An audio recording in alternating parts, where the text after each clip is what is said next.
Bonjour à tous, je m'appelle Nicolas, j'ai bientôt 38 ans et je vis à Valence dans la Drôme. Je suis actuellement en recherche d'emploi. Donc mon kératocone a été décelé en début d'année 2009.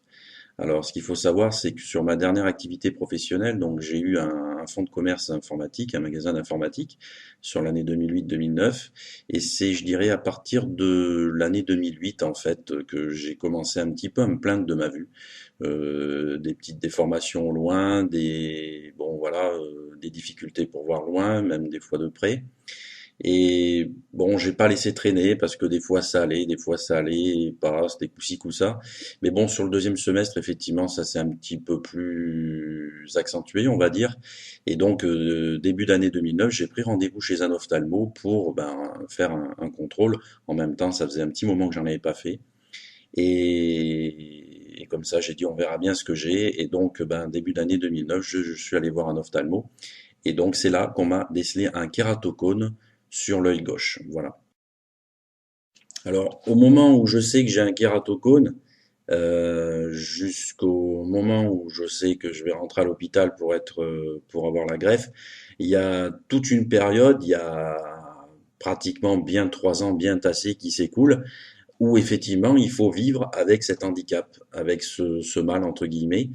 Euh, Quelque part en fonction, j'ai envie de dire que en fonction de votre personnalité, de votre caractère, de votre mental et tout ça, vous allez un petit peu vous approprier cette maladie, cet handicap, et vous allez vivre avec finalement. Et du coup, moi j'ai eu l'impression que mon corps s'adaptait à cet handicap. Alors attention, ça veut pas dire que je l'ai bien vécu et que c'était super et que c'était nickel, puisqu'effectivement, ça n'a rien à voir avec quelqu'un qui a une vision normale des choses. Euh, Vous, effectivement, vous êtes obligé de vous adapter par rapport à ce que vous avez, et donc vous changez vos habitudes, mais dans la vie de tous les jours, comme un réflexe. Donc finalement, vous vous posez plus trop de questions. Alors, si ce n'est qu'effectivement, bien sûr, moi personnellement, ça m'a empêché de trouver du travail, puisque j'ai eu à tester éventuellement une journée en entreprise avant de pouvoir même signer un contrat et une offre intéressante, notamment avec un ancien patron que je connaissais, et du coup, j'ai été obligé de refuser l'offre. Voilà. Et pour que je puisse refuser une telle offre, surtout dans le contexte actuel au niveau du boulot, il faut vraiment avoir un gros souci, et effectivement, j'ai un gros souci à ce niveau-là. Et à ce moment-là, j'avais ce souci-là. Donc ça m'a vraiment un petit peu contraigné pour ma recherche d'emploi. Ça m'a freiné beaucoup. Et en même temps, comme je disais, il faut se réadapter. Alors par exemple, quelqu'un qui voit bien, si la personne regarde un document sur Internet, elle va défiler le document du haut vers le bas. Tandis que moi, je suis obligé de ramener ce document en forme de petite fenêtre et de l'amener en bas de l'écran et de remonter la fenêtre du bas vers le haut. Donc c'est complètement un système de lecture qui est complètement différent. Je suis obligé de me concentrer sur des marches d'escalier pour les descendre. Dehors, il faut que je fasse attention au dénivelé parce que je vais plus distinguer vraiment le relief et des choses comme ça. Et d'ailleurs, ça m'est déjà arrivé de tomber dans la rue une fois parce que je n'ai pas vu les dénivelés. Ça m'est arrivé aussi de tomber vraiment en bas d'un escalier. J'ai raté la dernière marche parce que voilà, entre la couleur du sol et la couleur de la dernière marche, j'ai pas vu le changement de niveau et mon œil n'a pas fait la différence. C'était du plat et puis du coup il me manquait une marche et donc je suis tombé. Donc voilà, il y a quand même des choses où il faut faire attention. Donc vivre avec un kératocone, c'est quand même assez contraignant. Euh, vous devez vous reposer sur votre œil qui fonctionne plutôt pas trop mal, je dirais, malgré ma forte astigmatie sur l'œil droit. Bon, j'ai été obligé un petit peu de me reposer sur cet œil-là pour des fois me concentrer un petit peu pour pouvoir faire telle ou telle action. Donc c'est des choses qui sont pas faciles. Et puis ensuite, au niveau géographique, vous êtes complètement limité puisque effectivement, moi je me prenais ma voiture, mais c'était uniquement pour aller je dirais, pour faire des courts trajets. Voilà, si c'était 10 km, 15 km maximum, c'était le bout du monde, et encore, je connaissais le trajet. Donc, je n'avais pas besoin de me concentrer forcément sur certains panneaux, parce que les panneaux de direction, les petits panneaux de rue, tout ce qui est ça, c'était HS, hein, à voir, c'est terminé. Donc, du coup, c'était vraiment bon, handicapant à ce niveau-là.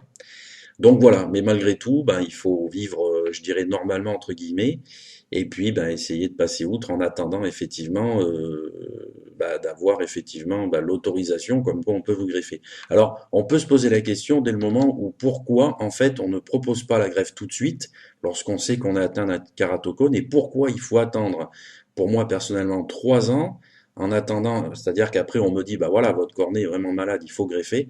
Pourquoi quand on sait quand on a atteint un kératocone dès le début, pourquoi on ne propose pas la greffe directement? Ça, c'est ce que je me suis posé comme question.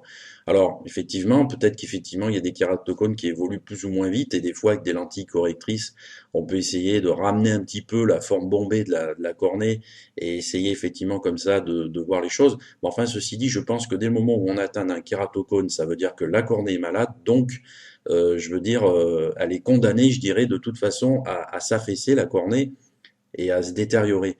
Donc on aura beau mettre des lentilles correctrices ou quoi que ce soit, pour moi personnellement ça va pallier au problème un certain temps, mais ça va pas soigner. Et vraiment ce qui soigne, c'est effectivement retrouver une cornée propre, bombée, normale, et donc il faut être greffé. Alors ça c'est la question que je me suis posée. Ceci dit, bon, de toute façon, ça s'est bien réalisé, donc voilà. Et puis, qu'est-ce que je pourrais dire pour terminer sur cette question? Bah, 2 points que j'ai entrepris, 2 points. Premier point, c'est quand même que l'ophtalmo m'avait quand même fait une ordonnance avec une très forte correction, certes. Et du coup, quand j'ai réalisé mes lunettes, quand je les ai fait faire, effectivement, c'était hors barème, donc ça m'a coûté très cher, de ma poche déjà. Euh, et mais ça me permettait effectivement d'être un petit peu plus soulagé sur l'ordi, d'essayer de pouvoir faire 2 ou 3 petites choses sympas. Niveau conduite, c'était pas tout à fait ça, mais enfin, il me les fallait quand même. Ça soulageait un petit peu quand même. Voilà, c'était pas une grosse correction. Enfin, c'était un taux vraiment élevé en correction. Pour moi, ça apportait pas non plus, on va dire, un gros résultat, mais ça m'aidait un petit peu. Donc, je les ai fait faire. Donc voilà, mais bon, comme je vous disais, je me contentais pas de grands trajets non plus avec les lunettes, c'était vraiment des courts trajets que je connaissais. Et puis le deuxième point que j'ai fait, mais bon, ça m'a rien apporté, c'est j'ai déclaré cet handicap à la MDPH, à la maison départementale pour handicapés. Et donc on m'a pas aidé du tout, puisque ni financièrement, ni humainement, puisque effectivement, à la rigueur, j'aurais mieux fait de pas le faire, parce que on a considéré que mon kératocone avait un taux d'invalidité de moins de 50%. Au niveau visuel, alors que bon, effectivement, c'était quand même beaucoup, beaucoup de contraignant. Donc là non plus, j'ai pas compris leur système, leur barème. Donc toujours est-il que de toute façon, j'aurais mieux fait de ne pas déclarer mon handicap, ça aurait été exactement la même chose. Ça n'a rien apporté, donc voilà. Et donc j'ai eu droit à aucune aide, même pas une facilité de place de parking pour essayer éventuellement de se garer sur une place handicapée pour pouvoir trouver sa voiture plus facilement. Voilà, enfin des choses qui auraient pu un petit peu aider. C'était pas le bout du monde, mais ça apportait toujours un petit peu de souplesse. Mais bon, apparemment, ça n'allait pas jusque-là. Donc voilà ce que j'avais entrepris. Donc bon, bah des lunettes, une déclaration de mon handicap, voilà. Et donc, bah ma foi, je l'ai vécu tant bien que mal. Encore une fois, tout dépend de comment un petit peu on est aussi physiologiquement. Est-ce qu'on est plutôt déprimé? Est-ce qu'on va plutôt de l'avant? Est-ce qu'on a un bon mental? Enfin, je pense que ça aussi, ça y fait, quelque part. Et puis moi, à un moment donné, bon, bah, j'ai pris les choses telles qu'elles venaient. C'était comme ça, j'avais pas le choix. Je patientais et bah, quelque part, ça m'empêchait pas de vivre. Mais je vivais autrement en attendant effectivement, bah, justement, qu'on me dise que je pouvais être enfin définitivement être greffé. Voilà. Le suivi ophtalmologique, en fait, s'est bien déroulé. En fait, donc j'ai continué sur toute l'année 2009, 2010 et un petit peu 2011 à voir mon premier ophtalmologue, le docteur Stroubi, que j'avais vu. Donc c'est lui qui suivait un petit peu l'évolution du kératocone et bon, ça permettait en fait de savoir si vraiment c'était dans un état aggravant ou pas, ou si c'était stationnaire. Bon, il se trouvait que moi c'était dans un état avancé, mais ça n'évoluait pas plus que ça. Donc c'est pour ça qu'en fait, sur pratiquement 2010-2011, ça a été, je dirais, au même niveau. Ensuite, milieu d'année 2011, je dirais, mon ophtalmologue, le docteur Stroubi, a passé je dirais, le relais à un autre ophtalmologue, le docteur Hervé, qui lui était beaucoup plus, enfin lui en tout cas était détenteur apparemment de la machine du cross-leaking, donc il était un petit peu plus au courant, un petit peu plus, disons, mieux armé pour tout ce qui était les cas de kératocone. Et donc j'ai continué à faire aussi quelques contrôles en fait durant voilà durant le restant de l'année 2011 et l'année 2012 avec ce nouvel ophtalmo où là oui, effectivement on a bon, fait des contrôles pour voir un petit peu comment évoluait ce kératocone en sachant que effectivement en même temps, bah, il m'expliquait un petit peu les différentes fonctions qu'il y avait, c'est-à-dire bon, effectivement, les lentilles correctrices, la possibilité de faire installer un anneau, donc qui demande un acte chirurgical. Et puis effectivement, il m'avait expliqué le cross-linking, il m'en avait touché quelques mots, mais moi, vu que mon kératocone était trop avancé, bah, effectivement, le cross-linking peut pas se faire si effectivement donc le kératocone est dans un état avancé, on va dire un petit peu dégradant. Bon, en tout cas, voilà, il y a eu des contrôles réguliers pour contrôler, disons, l'évolution de ce kératocone jusqu'à ce qu'on arrive au dernier stade, en fait. Le dernier stade, en fait, de la maladie, du kératocone, a été constaté, je dirais, dans le second semestre 2012. Voilà, par le docteur Hervé. Donc, on a fait quelques contrôles et puis ensuite, il s'est avéré que, bon, effectivement, c'était dans un état trop avancé. Là, la greffe devenait obligatoire, nécessaire. Et donc, à partir de là, donc, moi, sachant cela, donc, ben, j'ai pas dit grand-chose, hein, je pouvais que entendre et accepter ça. Et le docteur Hervé donc a fait le nécessaire, a transmis effectivement mon dossier à l'hôpital de Valence. Et donc à partir de là, j'ai attendu ben, les différentes informations par courrier de l'hôpital de Valence, car je savais que j'allais être donc effectivement contacté pour pouvoir effectivement faire certainement un suivi à l'hôpital de Valence. Alors, mon premier rendez-vous à l'hôpital de Valence avec le service ophtalmologie, qui est à la fois le service d'anesthésie, par rapport à mon dossier qui avait été transmis donc du docteur Hervé vers l'hôpital de Valence. Donc, ça s'est très bien déroulé. Donc, ça s'est déroulé le 23 novembre 2012. Donc, je suis allé au service ophtalmologique de l'hôpital de Valence. Bon, bah, quand on arrive dans l'hôpital, en fait, on fait un bond pour circuler. On se rend au service. Là, je me suis rendu au service ophtalmologique. Je me suis présenté, j'ai patienté. Pendant que je patientais, il y a une dame euh, qui faisait partie, qui faisait partie en fait du service en fait de coordination des greffes. Donc, elle est venue me rejoindre en fait dans la salle d'attente et pour m'expliquer comme ça en quelques mots en quoi consistait bon la greffe de cornée. Elle est venue me donner quelques informations et échanger avec moi en attendant que je sois reçu. Voilà. Donc, alors j'ai rencontré deux personnes essentiellement au service des coordinations des greffes. Il y avait Muriel et Véronique. Ce sont vraiment deux jeunes femmes vraiment super pour vous accompagner. Enfin, elles étaient là pour m'accompagner, pour m'écouter, pour me rassurer, pour me donner des informations, s'occuper un petit peu de telle ou telle chose. Et donc, bref, il me semble que là, ce jour-là, c'était Véronique donc qui m'avait reçu. Donc, j'ai échangé avec elle en attendant d'être reçu. Ensuite, c'est le docteur Assis qui m'a reçu donc qui allait être, je dirais, ma future entre guillemets chirurgienne qui allait faire donc l'intervention après de la greffe. Et donc c'est elle qui m'a fait mon contrôle de ma vision en fait sur les deux yeux.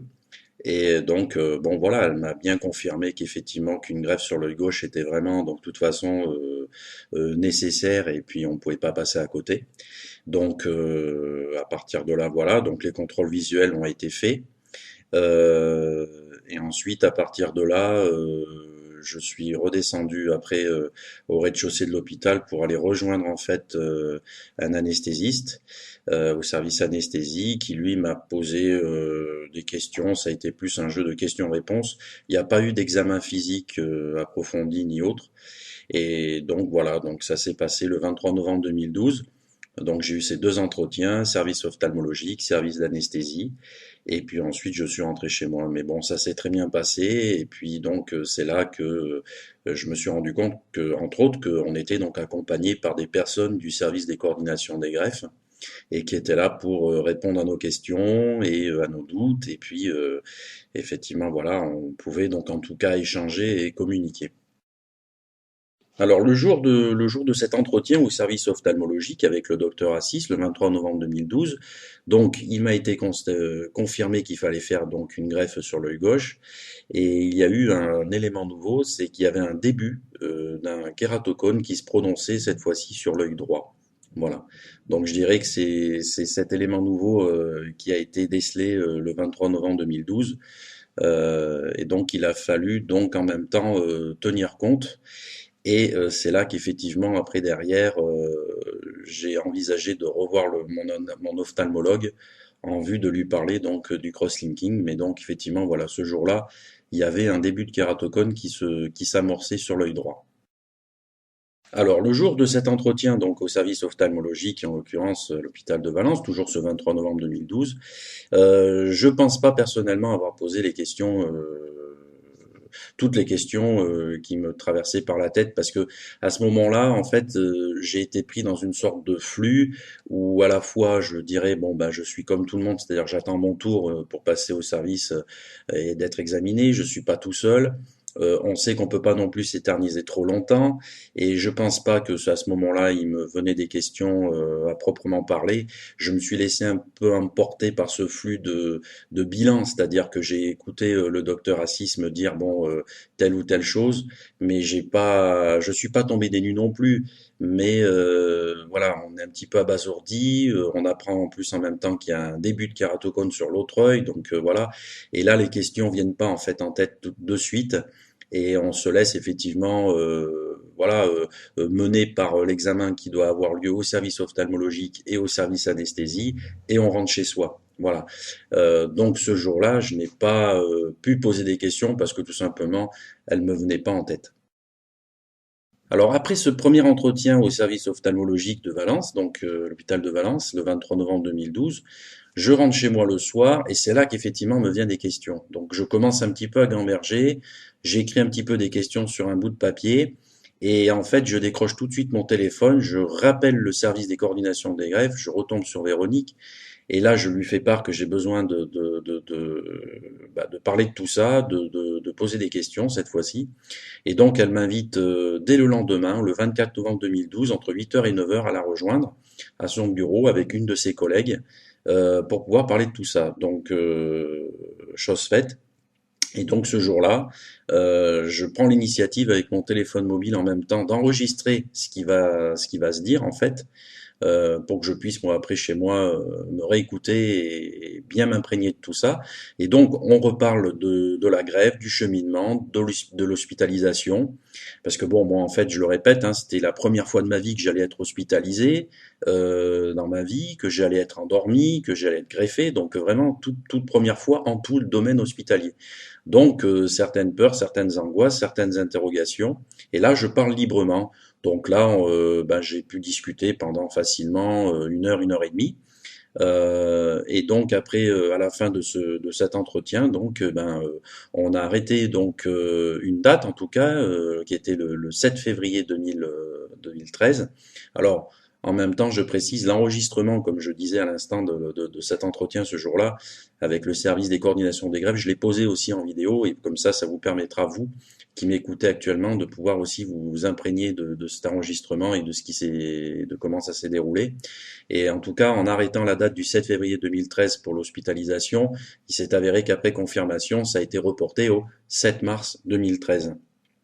Ceci dit, donc en parlant avec le service des coordinations des greffes, vu que la veille que le docteur Assis m'avait décelé un début de kératocone sur l'œil droit et qu'en général quand le kératocone est amorcé et qu'il en est vraiment à un tout premier stade, on peut alors effectivement normalement prétendre à recevoir le fameux cross-linking. Et donc à partir de là, après avoir parlé avec Véronique, elle m'a vraiment suggéré de téléphoner à mon ophtalmo en urgence pour pouvoir passer rapidement chez lui à son cabinet, voir cet œil droit et avoir son avis si effectivement je pourrais bénéficier au plus vite du cross-linking. Donc voilà comment ça s'est passé ce jour-là. J'ai pu répondre, enfin j'ai pu avoir effectivement des questions, des réponses à mes questions, pardon. Et donc en même temps, quand je suis rentré, eh ben, j'ai tout de suite téléphoné à l'ophtalmo, docteur Hervé, pour pouvoir le revoir afin de voir ce crosslinking par rapport à mon œil droit. Alors, pour la séance du cross-linking, en fait, le 13 décembre 2012, donc moins d'un mois après avoir eu mon rendez-vous avec le service des coordinations des greffes, j'ai revu mon ophtalmo, le docteur Hervé. Donc là, il a analysé mon œil droit et effectivement, on a commencé à parler du cross-linking. C'était tout à fait donc jouable, possible de le faire. Donc effectivement, il m'a parlé du coût. Donc il faut savoir que moi personnellement, le crosslinking coûtait environ un peu plus de 600 euros. Une partie était prise en charge par la sécurité sociale et restait à ma charge un coût environnant de à peu près 276 euros. Donc voilà. Donc le 13 décembre, donc il m'a donc dit que c'était tout à fait possible de le faire. Et une semaine après, le 20 décembre 2012, j'ai eu donc rendez-vous à 10 heures à l'hôpital de Valence au service ophtalmologique pour retrouver donc mon ophtalmo, le docteur Hervé. Et donc on a procédé à la séance du crosslinking. Alors il faut savoir que le docteur Hervé sur Valence était le seul. Alors est-ce qu'à ce jour ça a changé ou pas? En tout cas, au 20 décembre 2012, c'était le seul à détenir la machine du crosslinking, puisque c'est une machine qui vaut extrêmement cher. Et donc, il m'avait expliqué que pour l'instant, il faisait quelques séances vraiment, effectivement, à des gens qui en avaient vraiment besoin. Mais bon, effectivement, ça représentait ce coût-là, puisque effectivement, il y avait une rentabilité à faire.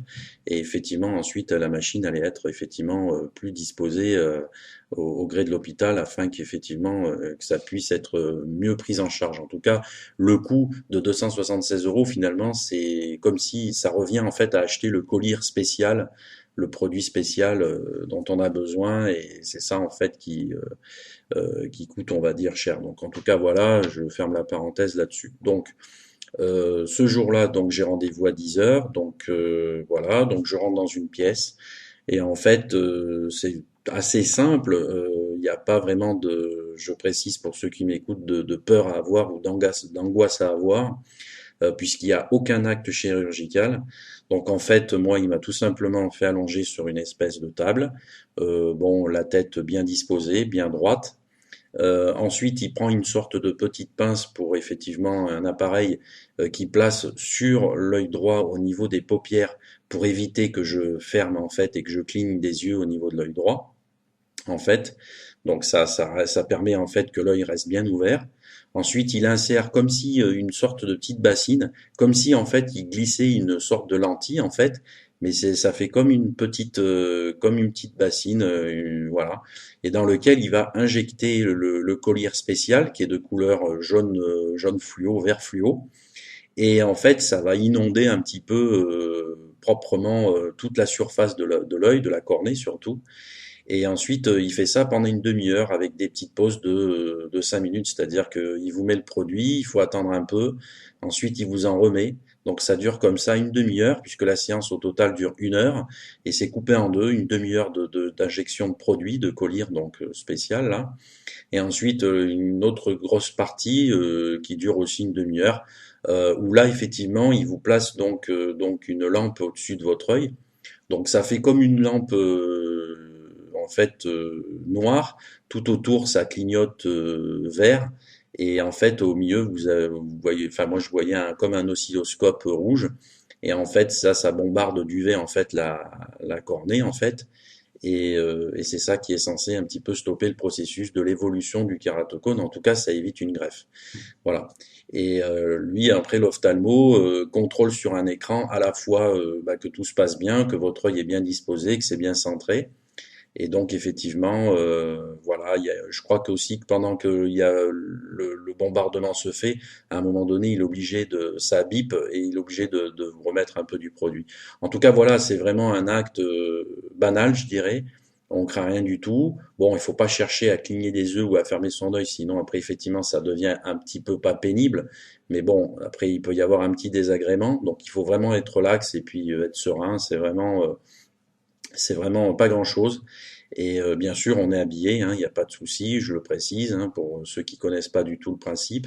Et vraiment, c'est vraiment un acte banal. Et donc voilà, il faut y aller sans crainte.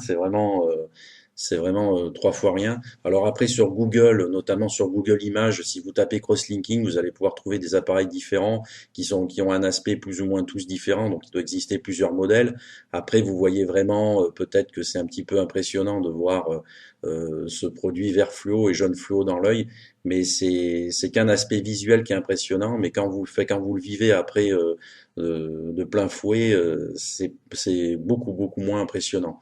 Ça devient un classique et on se laisse faire par l'ophtalmo et tout se passe bien. Donc voilà, ça s'est très bien passé.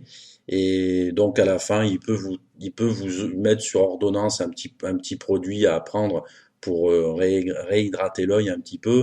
Mais bon, c'est pas obligatoire. Et puis bien sûr, bon bah moi j'ai été accompagné en voiture, hein, il est important quand même d'être accompagné pour éviter de conduire ce jour-là. Euh, et donc voilà. Donc en tout cas, ça s'est très bien déroulé, très bien passé. Alors, par la suite, que s'est-il passé? Ben, j'ai terminé donc la fin d'année 2012, je dirais tranquillement en famille, pour les fêtes de fin d'année. Et puis ensuite, début d'année 2013, exactement le 25 février 2013, je suis allé à l'hôpital de Valence, car j'avais un rendez-vous avec le service anesthésie. Alors, j'ai rencontré une anesthésiste. Donc, il y a eu un bilan, enfin un petit examen physique de routine, la prise de poids, le pouls, la tension, etc., des questions auxquelles j'ai répondu. Et puis j'avais amené un bilan sanguin que j'avais fait en mai 2012. Donc le bilan sanguin n'était pas obligatoire, mais comme j'en avais un et qui était plutôt récent, je l'ai amené, comme ça j'ai dit, bon ben effectivement, elle aura des informations complémentaires. Donc voilà, donc ça s'est très bien passé. Ensuite, j'ai attendu en fait une personne des services des coordinations des greffes. Donc c'est Muriel qui est venue me retrouver et donc elle m'a amené mon dossier de préopératoire d'inscription où en fait dans ce document en fait il est indiqué les documents qu'il faut donc le jour de l'hospitalisation et en plus de ça où il est bien indiqué que voilà que l'hospitalisation en vue de la greffe était programmée au 7 mars 2013 8 heures. Voilà. Donc elle m'a remis ce dossier-là. On a discuté 2 minutes. Ensuite, elle m'a remis une ordonnance avec deux colliers à acheter concernant l'œil gauche, donc concernant l'œil qui allait être greffé.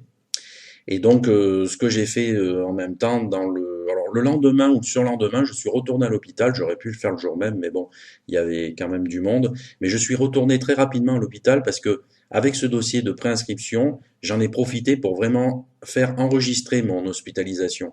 Comme ça, je gagnais du temps le jour de l'hospitalisation. Puisque vous savez, quand vous allez à l'hôpital, on vous donne un bon pour circuler ou pour vous rendre dans tel ou tel service. Donc moi, j'ai gagné du temps en faisant ça. Comme ça, c'était fait. Et donc, en même temps, j'ai pris mes deux colliers. Donc, c'est deux colliers distincts que j'ai pris. Et il me fallait que je mette donc une goutte de chaque 3 fois par jour. En gros, le matin, entre midi et deux et le soir. Dans l'œil concerné, hein, qui allait être greffé, donc que le gauche. Et donc tout ça, les 3 jours qui précèdent l'intervention. Donc comme moi, l'intervention était prévue le 7 mars à 8 heures, donc ce matin-là, je suis allé à l'hôpital, donc sans rien prendre au niveau des colliers. Et donc j'ai fait ce que c'est colliers le 4, le 5 et le 6 mars. Et donc le 7 mars à 8 heures, j'étais à l'hôpital pour mon entrée. Alors donc l'hospitalisation s'est déroulée donc le 7 mars 2013 à 8 heures. Donc j'ai gagné le bon service, j'ai gagné ma chambre 317, une chambre double. Alors j'ai eu quelqu'un en fait la première nuit et un bout de la journée du 8 mars. Et ensuite j'ai été seul, donc voilà, tranquillement dans la chambre, malgré que ce soit une chambre double. Il y avait quelqu'un de prévu, mais bon finalement il n'est pas venu. Donc j'étais seul, donc c'était pas plus mal. Donc toujours est-il que donc une fois dans la chambre, donc une infirmière donc m'a accueilli. M'a demandé si j'avais pris ma douche à la bétadine avant de partir. Donc, moi, j'avais pas été informé de ça, donc forcément, j'ai pris ma douche à l'hôpital avec la bétadine. Mais sinon, sachez que, donc, effectivement, quand vous partez à l'hôpital le matin même, si vous avez pris votre douche avec de la bétadine, effectivement, vous n'avez pas besoin de la reprendre après une fois à l'hôpital. Donc, on m'a remis ma blouse. Ensuite, j'ai gagné mon lit, je me suis changé, j'ai gagné mon lit. On m'a posé le cathéter, on m'a donné des gélules, des antibiotiques. Voilà, puisque bon, la greffe était prévue carrément le jour même en fin de matinée. Donc après, j'ai patienté dans mon lit tranquillement. Euh, les infirmières donc ont tourné, hein, c'était pas toujours forcément la même qui venait. Euh, j'ai eu une visite de Véronique du service de coordination des greffes qui est venue me voir aussi donc ce jour-là un moment. Ensuite, en fin de matinée, les brancardiers sont arrivés, c'était à peu près 11h30, midi moins le quart, et ils m'ont emmené au bloc. Donc là, après, moi j'explique un petit peu, hein, pour ceux aussi comme moi qui n'ont jamais été à l'hôpital ou qui n'ont jamais été hospitalisés. En fait, ils vous traînent au bloc, donc au service anesthésie. Ensuite, là, à un moment donné, on vous fait quitter la blouse, on vous fait changer de lit, donc on est nu. Et ensuite, on a deux, trois draps posés sur soi, chauds. Et donc, on nous demande de bien d'être disposé au niveau de la tête, quoi, parce que bon, effectivement, il faut bien être à pas. Enfin voilà, il faut pas être gêné, quoi. Donc voilà. Et ensuite, on glisse un petit peu comme ça, le lit un petit peu dans une autre pièce éclairée. Et là, effectivement, bon, enfin, j'ai entendu le docteur Assis qui était là un petit moment, qui a donc allé m'opérer. Et il y avait une personne aussi qui me guidait un petit peu dans ce qu'il fallait faire, puisque bon, il y a un masque en fait qui est posé sur le visage, donc on respire normalement. Ensuite, on nous injecte un produit par le cathéter. Donc c'est là qu'après il y a une personne qui vous prévient comme quoi vous allez vous sentir lourde et où il va y avoir des picotements. Et c'est vrai qu'à un moment donné, dans le dos ou au niveau du cou, ça faisait une drôle d'impression, comme s'il y avait plusieurs aiguilles qui piquaient, mais ça fait pas mal, hein. C'est juste une impression. Et là, après, tac, il n'y a plus rien. Donc en fait, on n'a même pas la sensation que les paupières sont lourdes et qu'on s'endort comme si on s'endormait devant la télé, par exemple. C'est vraiment une coupure, mais on se rend compte de rien du tout. C'est assez impressionnant. Et après, quand je me suis réveillé, c'était bon voilà, c'était fini. Donc moi j'ai pu demander entre parenthèses après au docteur Assis combien de temps l'opération avait duré pour la greffe. Elle m'a répondu 50 minutes. Donc il y a eu 50 minutes d'intervention pour ma greffe. On passe à peu près 2 heures minimum en salle de réveil avant de regagner sa chambre. Donc là, on vous enlève le tube, on vous réveille bien, tout ça. Vous restez un petit peu dans la salle de réveil. Et ensuite, bon voilà, on m'a ramené dans ma chambre. C'était à peu près 17h15 quand j'ai regagné ma chambre. Donc avec un gros pansement sur l'œil gauche. Un petit mal de gorge, mais ça, c'était suite à l'intubage. Donc ça passe après tranquillement. Et puis bon, il suffit de bien boire de l'eau tranquillement. Donc voilà, ensuite, eh ben, une fois de retour dans la chambre, eh ben, vous avez donc un circuit d'infirmière qui vient vous voir, jour comme de nuit, pour la prise de tension qui est régulière, des collyres qu'on me met dans l'œil, ainsi qu'une pommade. Et donc en fait, voilà, c'est vraiment, ça se passe très très bien. Le personnel était vraiment très bien, l'hôpital de Valence. Donc il n'y a pas de souci. Ensuite, le vendredi 8 et le samedi 9, je suis allé au service ophtalmologique pour faire des contrôles justement avec une interne du service ophtalmologique. Là, j'ai retrouvé Véronique du service des coordinations des greffes qui m'a accompagné aussi, donc voilà pour voir comment ça se passait. Le dimanche 10 mars, en fin d'après-midi, là j'ai vu le service du chef, enfin le chef de service ophtalmologique qui lui m'a donné une ordonnance, qui m'a préparé mes papiers en vue de la sortie, et puis donc qui a voulu aussi regarder le greffon, savoir s'il avait bien pris ou pas. Et il a fallu que j'attende le lendemain, c'est-à-dire le lundi 11 mars, 9 heures, pour cette fois-ci refaire un contrôle, mais avec ma chirurgienne, le docteur Assis, qui elle après m'a confirmé que je pouvais sortir donc dès le début d'après-midi. Donc j'ai mangé à l'hôpital et ensuite ma mère est venue me chercher et donc on est parti de l'hôpital en début d'après-midi en sachant que j'avais donc effectivement une ordonnance effectivement bien remplie, donc de quoi prendre des choses en pharmacie. On m'a laissé une coquille de protection mais j'en ai racheté une autre, donc j'avais deux coquilles de protection pour l'œil. Je suis parti après avec un ou deux colliers d'avance mais bien sûr j'en ai pris. Et puis donc effectivement, on vous remet aussi quand moi je suis parti, on m'a remis trois rendez-vous de contrôle déjà préprogrammés à faire. Donc j'avais déjà trois contrôles d'assurés et donc effectivement mon ordonnance pour prendre tous les produits nécessaires afin de faire mon traitement cette fois-ci à la maison. Et donc bien sûr on a le gros pansement sur l'œil au départ qui est posé. Et donc ce pansement après est à changer. Bon, ensuite il y a la coquille de protection qui est là pour 2 mois, puisqu'effectivement la nuit, effectivement vous devez. Enfin moi j'ai dû porter la coquille pendant 2 mois, la nuit uniquement pour éviter justement les frottements ou l'œil qui est écrasé sur l'oreiller ou des choses comme ça. Et, euh, et après en journée j'étais pas obligé de porter cette coquille puisque j'étais chez moi. En tout cas, voilà, l'hospitalisation s'est très très bien passée. La greffe également. Je sais que le docteur Assis a été plutôt satisfait et content du résultat, que le greffon avait bien pris, que les cellules étaient en train de se régénérer. Donc une belle opération, bien réussie, et puis une hospitalisation, j'ai envie de dire agréable au bout du compte, puisque bon, voilà, je veux dire, ça s'est très très bien passé. Alors donc la sortie de l'hôpital ainsi que le retour à la maison s'est très bien passé. Donc je suis sorti donc le 11 mars en début d'après-midi entre 13h30 et 14h. On m'a accompagné donc pour aller donc à la pharmacie. Donc avec l'ordonnance, j'ai pu prendre tout ce qu'il y avait à prendre. Alors essentiellement, c'était constitué comme suit, c'est-à-dire que il y avait du collyre sous forme de petits flacons. Il y avait du collyre sous forme d'unidose, un petit collyre de couleur un peu rosée, un peu rouge. Il y avait deux pommades. Alors une pommade qui se présentait sous forme de petites capsules et une pommade sous forme de tube, du sparadrap et une coquille de protection. Voilà. Alors, la coquille de protection, en fait, elle sert pendant 2 mois. Elle m'a servi pendant 2 mois la nuit uniquement pour me protéger, donc je dirais, contre l'écrasement de l'œil sur l'oreiller ou de protéger un petit peu des faux mouvements du drap ou de la couette la nuit quand on bouge.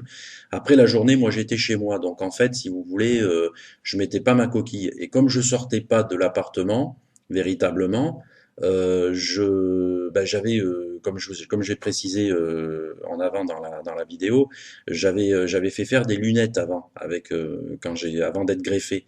Donc ces lunettes, je les mettais un petit peu pour me soulager un petit peu la vue, pour pouvoir faire quelques activités sur l'ordinateur ou regarder un peu la télé ou quoi que ce soit.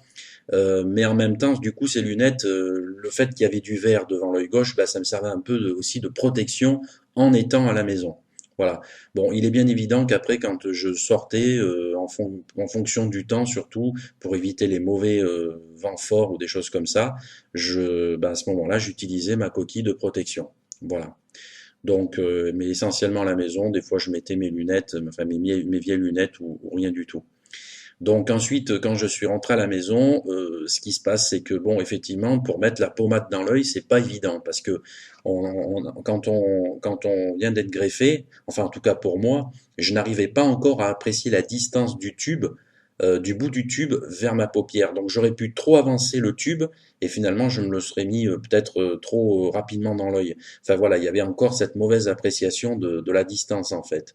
Donc j'ai pas pris de risque, c'est-à-dire que le collier, il n'y avait pas de souci pour se le mettre, pour que je puisse le mettre moi-même, ça, il n'y avait pas de problème. En revanche, pour la pommade, donc qui était sous forme de petites capsules et ensuite pendant une semaine, puis ensuite sous forme de tube, c'est pendant à peu près un mois. Eh ben, il fallait en mettre que le soir. Et là, à ce moment-là, ben, j'ai téléphoné à quelques infirmières libérales. J'en suis tombé sur une en fait qui travaillait avec une autre collègue. Donc en fait, eh ben, j'ai fait appel à une infirmière qui venait donc tous les soirs à la maison pendant un mois. Donc elle tournait à deux et elle venait voilà pour 5 minutes pour me mettre la pommade dans l'œil. Et donc voilà, et ça s'est très bien passé. Donc j'ai eu ma pommade en fait du 11 mars au 18 avril pendant un mois. Voilà. Euh, voilà. Et ensuite, bah, effectivement, les mesures qui sont entreprises, je dirais que, bah, effectivement, voilà, c'est les lunettes, les vieilles lunettes pour en guise de protection quand je suis à la maison. Quand on sort, bien mettre sa coquille de protection, voilà, fixée par le sparadrap. Et puis l'emploi de la coquille de protection également, donc la nuit. Et ça, donc le chef de service le dit bien, pendant 2 mois, pendant 2 bons mois, il faut se protéger l'œil durant la nuit. Voilà. Après, effectivement, c'est un traitement de collyre. Alors le collyre, au début, vous avez, par exemple, moi je sais que j'ai 6 gouttes par jour, puis ensuite le mois d'après c'est 5, puis le mois d'après c'est 4. Donc, et au moment où je fais la vidéo et où je vous parle, et ben moi aujourd'hui j'en suis à 2 gouttes par jour. Ensuite, au 12 août, ça sera une goutte, et le 12 septembre, ça sera fini, j'aurai plus besoin de mettre de collier. Donc voilà, ça c'était la petite parenthèse. Alors, j'ai eu donc 3 rendez-vous qui étaient déjà préprogrammés, comme je le disais, puisque quand je suis sorti de l'hôpital, on m'a remis donc trois rendez-vous d'avance, le 15 mars, le 4 avril et le 18 juin. Voilà, donc le 15 mars, c'est-à-dire pratiquement une semaine après que je sois sorti, ou même peut-être que, même pas une semaine d'ailleurs, une semaine après que je sois sorti, j'ai eu un rendez-vous avec ma chirurgienne à nouveau, donc le docteur Assis. Donc là, effectivement, à l'hôpital de Valence. Et c'est là qu'effectivement que bon, elle m'avait dit d'elle-même que le greffon avait bien pris, qu'elle était plutôt satisfaite de ce qu'elle voyait et que les cellules bon étaient en train de se régénérer. Enfin bon, voilà, elle voyait des belles choses. Donc c'était plutôt encourageant, c'était plutôt satisfaisant. Donc ça s'est très bien passé. Donc bien sûr, quand je me suis présenté à l'hôpital, j'avais ma coquille de protection. Voilà, parce que je sortais à l'extérieur, donc voilà. Ensuite, j'ai eu mon deuxième rendez-vous avec un interne de l'hôpital, donc du service ophtalmologique à l'hôpital de Valence, toujours, le 4 avril.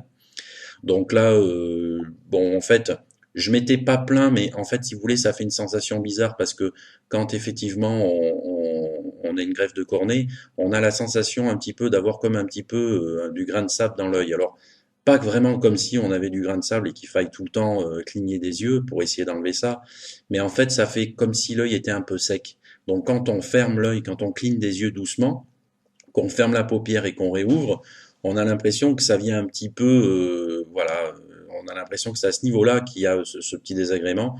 Donc là, on m'a prescrit des petites unidoses, des petites larmes artificielles qu'on peut mettre de temps en temps et qui permettaient effectivement de soulager cette sensation de sec dans l'œil. Et donc voilà, mais sinon ça s'est très très bien passé aussi. L'interne qui m'a vu a téléphoné au docteur Assis pour savoir si elle avait des prescriptions à me donner ou s'il y avait voilà, des circonstances particulières ou des prescriptions supplémentaires. Il n'y a rien eu, donc ça a été impeccable. Et j'ai revu le docteur Assis, donc ma chirurgienne, ensuite le 18 juin, pour là, cette fois-ci, un rendez-vous qui s'est plutôt bien passé, puisque je vais y revenir tout à l'heure, où effectivement, donc j'ai pu avoir une ordonnance pour faire des lunettes et où en plus mon contrôle de vue s'est très bien passé, mais je vais y revenir dans quelques instants. En tout cas, voilà les trois rendez-vous se sont très très bien passés. Les changements ou les améliorations que j'ai pu constater ont bel et bien été établis le 18 avril, c'est-à-dire un peu plus d'un mois après d'être sorti de l'hôpital. C'est là que j'ai trouvé vraiment un véritable changement. Alors, ce qu'il faut savoir, c'est que donc quand je suis sorti donc de l'hôpital, tout ça, donc tous les traitements ont été faits. Donc j'ai noté ça sur une sorte, je maintenais en fait à jour une sorte de cahier des charges, une sorte de tableau de bord qui m'a aidé justement à réaliser mon site pour avoir vraiment les idées les plus claires possibles et les plus fraîches possibles en mémoire. Et donc j'ai noté la date du 18 avril. Alors en fait, le 18 avril déjà, bon, il y a plus, les infirmières sont plus venues me mettre la pommade dans l'œil, ça c'était terminé. Donc voilà. Deuxième point de constater, c'était toutes les petits désagréments de sèchement de l'œil quand on ferme la paupière et qu'on la réouvre. Et ben ça a pratiquement disparu ce désagrément. Donc ça, c'était plutôt bien. Euh, donc voilà, donc il n'y avait pas d'irritation à l'œil, tout s'est bien passé, l'œil n'a pas coulé, etc., etc. Surtout que bon, le docteur Assis le précise bien, il faut surtout pas mettre les mains sur les yeux, ni se frotter, ni toucher, c'est interdit de chez interdit. Donc voilà, donc même si effectivement des fois on a envie de se gratter l'œil ou d'appuyer sur la paupière, il faut surtout pas le faire. Donc voilà, donc ça je le précise, donc pas les mains sur les yeux en tout cas. Et puis troisième point, donc effectivement, comme je le disais, j'avais des anciennes lunettes qui me permettaient un petit peu de protéger mon œil gauche à la maison, donc l'œil gauche qui était greffé, pour pas porter de coquille en fait. Et puis ça me permettait aussi un petit peu de pouvoir lire certains documents sur l'ordinateur ou sur la télé. Et c'est là que je me suis rendu compte également qu'en baissant mes lunettes, eh ben, je voyais plus net avec mes yeux, je dirais nature comme ça. Et quand je remettais mes lunettes, je voyais trouble. Donc je me suis dit, bah là, effectivement, il y a vraiment quand même du positif et c'est vraiment intéressant parce que du coup, j'ai enlevé donc ces vieilles lunettes et j'ai pu pratiquement en fait ben, regarder comme ça avec mes yeux sans avoir de lunettes sous le nez. Et j'ai constaté donc une meilleure clarté des images, une meilleure netteté des images et j'arrivais un petit peu plus facilement à lire le texte à la télé ou sur l'ordinateur. Et donc effectivement, j'ai vraiment constaté du mieux. Alors, on est le 18 avril et je suis sorti de l'hôpital le 11 mars. Donc, en sachant qu'on vous dit bien que le processus stabilisé peut prendre de 12 à 18 mois. Mais bon, ceci dit, un mois et demi après, commencer à y voir plus clair et tout, c'est quand même plutôt rassurant et c'est quand même plutôt un bon point. Donc, voilà. Donc, bah, les améliorations ont vraiment, en fait, apparu, je dirais, un mois et demi après être sorti de l'hôpital. Alors justement, quand j'ai constaté un petit peu à partir du 18 avril ces changements au niveau de ma vue où je voyais quand même plus clair, j'ai fait constater ça lors du troisième rendez-vous avec le docteur Assis, donc qui était donc dans les rendez-vous qui étaient un petit peu préprogrammés en sortant de l'hôpital, donc le 18 juin. Donc, du 18 avril au 18 juin, je suis resté à la maison, en gros, hein, j'ai pas été à l'hôpital. Le 18 juin, j'ai rencontré le docteur Assis, donc pour mon troisième contrôle. Là, effectivement, avant de voir le docteur Assis, j'ai vu une assistante qui m'a amené dans une pièce pour faire un petit peu le point sur ma vue.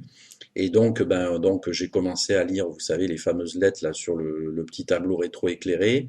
Ensuite, avec donc des verres qu'on fait poser à gauche, à droite. Est-ce que c'est mieux là? Est-ce que c'est mieux sans? Etc., etc. Donc, on a pu comme ça un petit peu cibler ma vue. J'ai pu lire sur une petite tablette quatre paragraphes de tailles différentes. Et là, on a constaté qu'effectivement, que j'avais atteint un bon 6 dixièmes. Alors, le docteur Assis m'avait fait part de ses espérances, je me souviens, elle m'avait dit que je pouvais quand même espérer et tenter d'avoir un 4-5 dixièmes. Là, il se trouvait que c'était 6 dixièmes. Bon, comme elle a dit, effectivement, ça peut bouger. Ça peut bouger un peu en moins bien, comme en mieux, mais bon, guère plus. Et il n'y a pas de correction, par contre, sur l'œil droit où il y a eu le cross-linking. J'ai une très forte astigmatie, donc voilà. Mais ceci dit, voilà, ça a été constaté le 18 juin, et du coup, j'étais très content parce que bon, j'avais au moins donc effectivement donc une ordonnance pour pouvoir avoir des lunettes solaires et de vue. Et donc voilà, ça a été constaté le 18 juin, donc j'ai fait part de ça. Les résultats étaient bons, c'est-à-dire que le docteur Assis m'a rien dit sur mon greffon, que c'était bien. On est en période d'été au 18 juin, donc s'il fallait que je me baigne en piscine, elle m'a prescrit des petites unidoses, du petit collier en unidose qui nettoie un petit peu l'œil. Voilà, et c'était d'ailleurs les mêmes gouttes, je dirais, que je mettais quand l'œil était un petit peu sec. Donc voilà. Et à la date du 18 juin, j'en étais donc à passer de 3 gouttes de collyre dans le traitement original, par jour, à 2 gouttes. Donc aujourd'hui, voilà, c'est à 2 gouttes. Enfin, ceci dit, ça s'est très bien passé et donc le 18 juin, on a pu constater que la vision était quand même effectivement, c'était plutôt bien, c'était plutôt un bon 6 dixièmes qui avait été donc effectivement constaté et récupéré.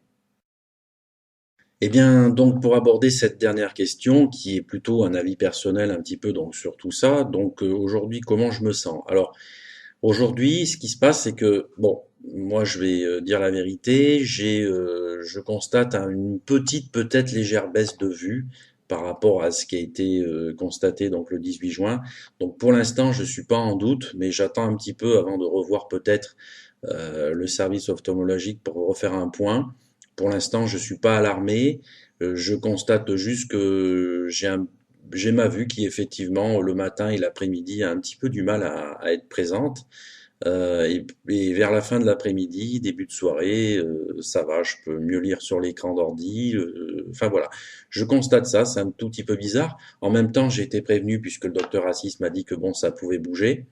Donc, mais bon, j'espère, je reste confiant parce que bon, quand j'ai su que je pouvais avoir des lunettes, et étant donné que je suis en recherche d'emploi et que ma maladie m'a un petit peu mis sur la touche, j'ai rendez-vous début août pour me remettre en piste au niveau de l'emploi pour effectivement essayer d'aborder la rentrée maintenant où en tout cas le début de l'année 2014, effectivement professionnellement.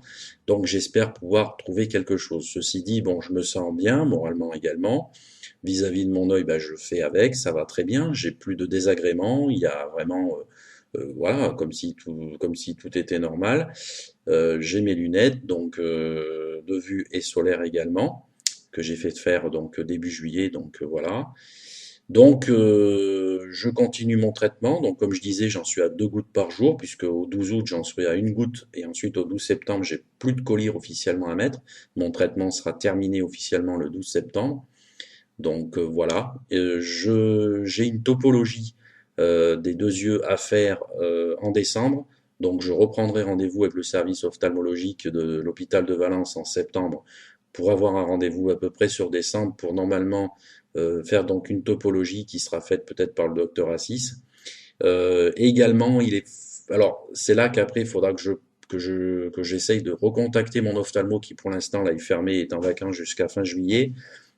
Parce qu'effectivement, le docteur Assis m'a quand même précisé que peut-être qu'un jour, ça serait quand même la bienvenue de faire une greffe aussi sur l'œil droit, là où il y a eu le cross-linking. Alors, comme l'ophtalmo m'a dit qu'effectivement que ça permettait de stopper le processus et d'éviter une greffe, est-ce qu'il a voulu dire éviter une greffe sur le moment même, au moment où on fait le cross-linking, mais ça n'empêche pas du tout une greffe à l'avenir si ça évolue mal. Donc c'est ces questions-là qu'il faudra que j'essaye d'avoir comme réponse début août. Et puis bon, je verrai bien avec la topologie ce que ça donnera en décembre. Et puis de toute façon, comme effectivement on m'avait dit à l'hôpital, le chef de service m'avait dit qu'effectivement pour avoir quelque chose de stable, il faut attendre bien 12 mois, voire des fois jusqu'à 18 mois pour avoir quelque chose de stable. Donc c'est pour ça que bon, c'est pas précipité d'avoir 6 dixièmes à l'œil 1 mois et demi après d'être sorti de l'hôpital, c'est plutôt bien puisque même les infirmières du service des coordinations des greffes précisent qu'il y a des personnes qui récupèrent très vite après leur sortie de l'hôpital et des personnes qui récupèrent un peu moins vite, et donc ça c'est un petit peu aléatoire. Ceci dit, ça se surveille. Moi, je me sens bien. Je précise que ça engendre pas de migraine ophtalmologique, pas de migraine particulière ou autre. Donc, il y a vraiment aucune douleur de ressenti. Et, et donc, voilà. Ensuite, l'avenir, j'espère pouvoir retravailler, bien évidemment. Donc, on verra bien. Ça, je vais essayer de faire en sorte que. Euh, bon, mon ressenti global sur tout ça. Alors bon, moi j'ai envie de dire aussi que ça dépend un petit peu. Bon, déjà c'est déjà bien d'être entouré parce que ça permet effectivement de se sentir soutenu, pardon, et puis de pouvoir un petit peu faire part un petit peu des fois des craintes ou un petit peu de ce qui se passe justement. Et c'est très important que les proches aussi savent par quoi on traverse et ce qu'on peut endurer ou voilà ou ce qu'il en est. En même temps, bon, personnellement, bon, j'avoue que je touche du bois parce que je suis doté d'un bon mental qui me permet et qui m'a permis des fois de sortir, qui m'a permis certaines fois de sortir de certaines épreuves de la vie. Donc ben voilà, donc tout dépend de comment on est aussi à l'intérieur de soi. Moi, ce que je pense, c'est que il faut positiver au maximum et puis faire confiance quand même en la médecine qu'on a. Et à un moment donné, de toute façon, on n'a pas le choix puisqu'on remet quand même pratiquement une partie de sa vie entre les mains d'un chirurgien ou là, en l'occurrence pour moi, d'une chirurgienne. Et, et donc sur le site internet, vous pouvez retrouver la partie des remerciements pour voir justement tous les merci que j'adresse. Ceci dit, donc voilà, ça s'est plutôt bien passé. Il faut penser positif. Il faut le faire de toute façon parce que c'est bête de perdre la vue. Bon, moi j'ai bientôt 38 ans, donc c'est encore jeune, donc voilà, je me suis dit bon il faut le faire, malgré que c'était vraiment ma toute première hospitalisation, ma toute première greffe, etc., etc. Ça s'est très très bien passé. Donc, tant mieux, un grand ouf de soulagement aussi, des résultats qui sont plutôt convaincants.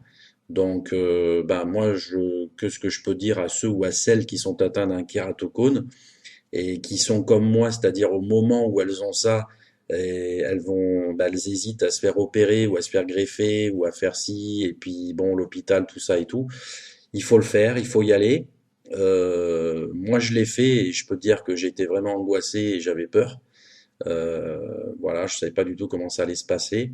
Mais encore une fois, avec le service des coordinations des grèves qui fait quand même une bonne partie du boulot, c'est-à-dire qui fait un petit peu la liaison entre tout ça, c'est-à-dire entre le kératocone, soi-même, les chirurgiens, les services anesthésie, voilà, c'est un petit peu le noyau.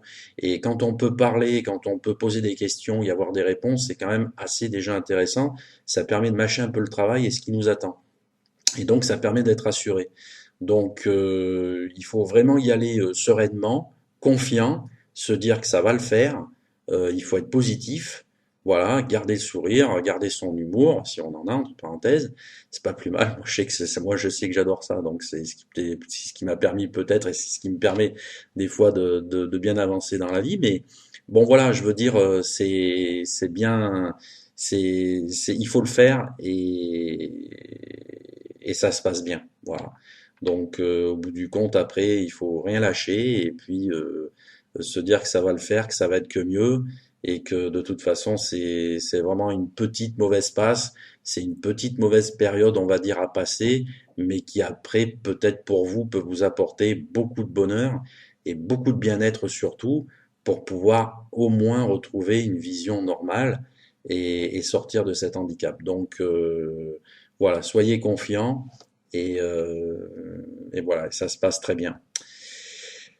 Voilà, donc bah, je termine ici ma vidéo donc sur tout mon récit, sur tout mon parcours. Cette vidéo a été faite dans le but de témoigner de mon parcours personnel par rapport au kératocone. Donc mon site également sert de témoignage.